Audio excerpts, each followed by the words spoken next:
Hello friends, welcome to TNPC Audiobook Daily Answer Writing Practice Day 16. இன்னைக்கு 16வது நாள். இன்னைக்கு நம்ம பார்க்க போகிற கொஸ்டின் பேப்பர் 2 யூனிட் 1 இந்தியன் பாலிட்டியில் fundamental rights and fundamental duties அந்த டாபிக் கீழே வரும். ஸோ இன்றைக்கி நம்மளோட question discuss the features of fundamental rights. தமிழில் அடிப்படை உரிமைகளின் அம்சங்கள் பற்றி விவாதி. இந்த கொஸ்டின் பார்த்திங்கன்னா ஃபண்டமெண்டல் ரைட்ஸோடைய ஃபியூச்சர்ஸை பற்றி டிஸ்கஸ் பண்ண சொல்லியிருக்காங்க.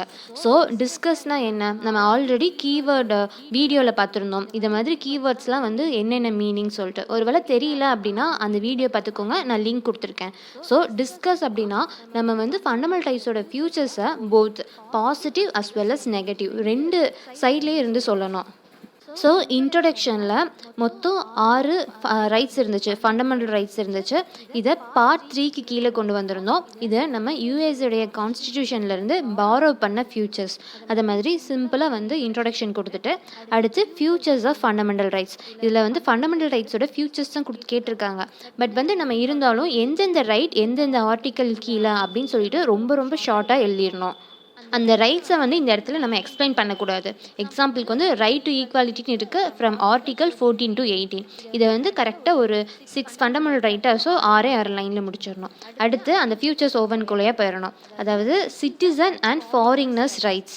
நம்மளுடைய ஃபண்டமெண்டல் ரைட்ஸில் இந்தியன் சிட்டிசன்ஸ்க்கு மட்டுமே அது அவைலபிள் இல்லை, ஃபாரினர்ஸ்க்கு கூட சில ஃபண்டமெண்டல் ரைட்ஸ் அவைலபிளாக இருக்குது அப்படின்னு சொல்லிட்டு ஒரு பாயிண்ட். அப்படி எழுதிட்டு இந்தியன் சிட்டிசன்ஸ்க்கு மட்டுமே இருக்கிற ரைட்ஸ் எல்லாம் என்னன்னு பார்த்தீங்கன்னா ஆர்டிக்கல் 15, 16, 19, 29 அண்ட் 30. இந்த ரைட்ஸ் எல்லாம் இந்தியன்ஸுடைய ரைட்ஸை மட்டும் ப்ரொடெக்ட் பண்ணுற மாதிரி இருக்கும். இதுவே சில ரைட்ஸ் பார்த்தீங்கன்னா both for citizen as well as foreigners. So அந்த ரைட்ஸ் எல்லாம் எந்தெந்த ஆர்டிக்கல் அப்படின்னு மென்ஷன் பண்ணோம். ஆர்டிக்கல் 14, 20, 21, 23 இது எல்லாமே both citizen as well as ஃபாரினர்ஸ்க்கு அவைலபிளாக இருக்குது. இது போக சில ரைட்ஸ் நம்ம ரெஃப்யூஜிஸ்க்கு கூட கொடுக்குறோம்.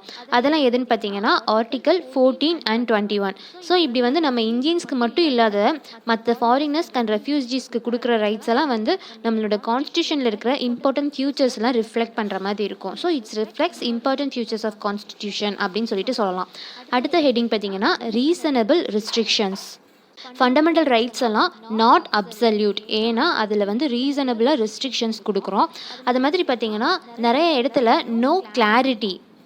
இந்த ரீசனபிள் இன்ட்ரெஸ்ட்டுக்கு கீழே பப்ளிக் ஆர்டர், பப்ளிக் இன்ட்ரெஸ்ட் அப்படின்னு தான் சொல்லியிருப்பாங்க. அதை எக்ஸாக்டாக கிளாரிட்டியாக கொடுத்துருக்க மாட்டாங்க. இது ஒரு நெகட்டிவ் பாயிண்ட். அடுத்த ஹெட்டிங் பார்த்தீங்கன்னா அகெயின்ஸ்ட் ஆர்பிட்டரி ஆக்ஷன். நிறைய நம்மளுடைய ரைட்ஸில் எல்லாமே ஸ்டேட்ஸுடைய ஆர்பிட்ரரி ஆக்ஷன்ஸ் எல்லாம் தடுக்கிற மாதிரி தான் இருக்கும். ஸோ சில இது பார்த்திங்கன்னா அதோட நெகட்டிவ் கேரக்டரில் இருக்கும். எப்படின்னா ஒரு அத்தாரிட்டியை லிமிட்டேஷன்ஸ், அவங்க அத்தாரிட்டியோட லிமிட்டேஷன்ஸ் மாதிரி இருக்கும். இன்னும் சில இதை பார்த்திங்கன்னா பாசிட்டிவ் கேரக்டர்ஸில் இருக்கும். அதாவது சில ப்ரிவிலேஜஸ்லாம் கொடுக்குற மாதிரி பாசிட்டிவாக இருக்கும். ஸோ இதை தான் அகெயின்ஸ்ட் ஆர்பிட்ரரி ஆக்ஷன்னு கொடுத்துருக்கலாம். அடுத்து பார்த்திங்கன்னா ஜஸ்டிசையபிள். ஃபண்டமெண்டல் ரைட்ஸ் ஆர் ஜஸ்டிசையபிள், அதாவது நம்ம defended and guaranteed by Supreme Court அப்படின்னு சொல்லலாம். அதை ஆர்டிக்கல் 32 அண்ட் ஆர்டிக்கல் 226 சொல்லுவாங்க. அதாவது நமக்கே தெரியும் ஆர்டிக்கல் 32னா சுப்ரீம் கோர்ட், ஆர்டிக்கல் 226னா ஹை கோர்ட். இது எழுதிட்டு இந்த இடத்துல இன்னொரு நெகட்டிவ் பாயிண்ட் இருக்கும். இப்படி நமக்கு ஜஸ்டிசையபிளாக இருந்தாலும் இந்த ப்ரொசீஜர்லாம் கொஞ்சம் எக்ஸ்பென்சிவான ப்ரொசீஜராக இருக்குது. அதாவது எக்ஸ்பென்சிவ் ரெமிடிஸ் அப்படின்னு சொல்லிடலாம். இந்த கொஸ்டினில் டிஸ்கஸ்ன்னு சொன்னனால தான் நம்ம நெகட்டிவ்வே சொல்கிறோம். இப்போ நார்மலாக அவங்க explain the features of fundamental ரைட்ஸ்னு கொஸ்டின் கொடுத்துருந்தாங்கன்னா நம்ம இந்த இடத்துல எக்ஸ்பென்சிவ் ரெமிடிஸ் அப்படின்னு சொல்ல வேண்டிய அவசியம் கிடையாது. ஸோ நெக்ஸ்ட்டு ஹெட்டிங் பார்த்திங்கன்னா நாட் பெர்மனண்ட். ஃபண்டமெண்டல் ரைட்ஸை நம்மளால் அமெண்ட் பண்ண முடியும், அதனால் அதை நாட் பெர்மனண்ட் அண்ட் பெர்மனண்ட் கிடையாது. பார்லிமெண்ட் நினச்சாங்கன்னா அதை அமெண்ட் பண்ணிக்கலாம். பட் இருந்தாலும் பேசிக் ஸ்ட்ரக்சரை நம்மளால் அமெண்ட் பண்ண முடியாது. இந்த இடத்துல அந்த அமெண்ட்மெண்ட்டுக்கு யூஸ் பண்ணுற ஆர்டிக்கல் எழுதிக்கணும். Article 368 by constitutional amendment act amendment அப்படின்னு சொல்லி கொடுத்துக்கணும். ஏன்னா ஃபேக்ட் இதை மாதிரி எங்கெங்கெல்லாம் ஆட் பண்ணணுமோ அந்த இடத்துலலாம் நம்ம ஆட் பண்ணி தான் ஆகணும். அடுத்து நேஷ்னல் எமர்ஜென்சின்னு போட்டுட்டு நம்மளுடைய ஃபண்டமெண்டல் ரைட்ஸ்லாம் நேஷ்னல் எமர்ஜென்சி அப்போது நமக்கு சஸ்பெண்ட் பண்ணிடுறாங்க. அதாவது ஆர்டிக்கல் 352 டைமில் ஃபண்டமெண்டல் ரைட்ஸாக சஸ்பெண்டட் அப்படின்னு சொல்லலாம்.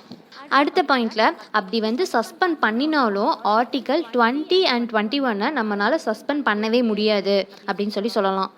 கடைசியாக பார்த்தீங்கன்னா சில எக்ஸப்ஷனல் சுச்சுவேஷன்ஸில் இதுக்கு எக்ஸம்ஷன் அப்படின்னு சொல்லிட்டு ஹெட்டிங் போட்டுடலாம்.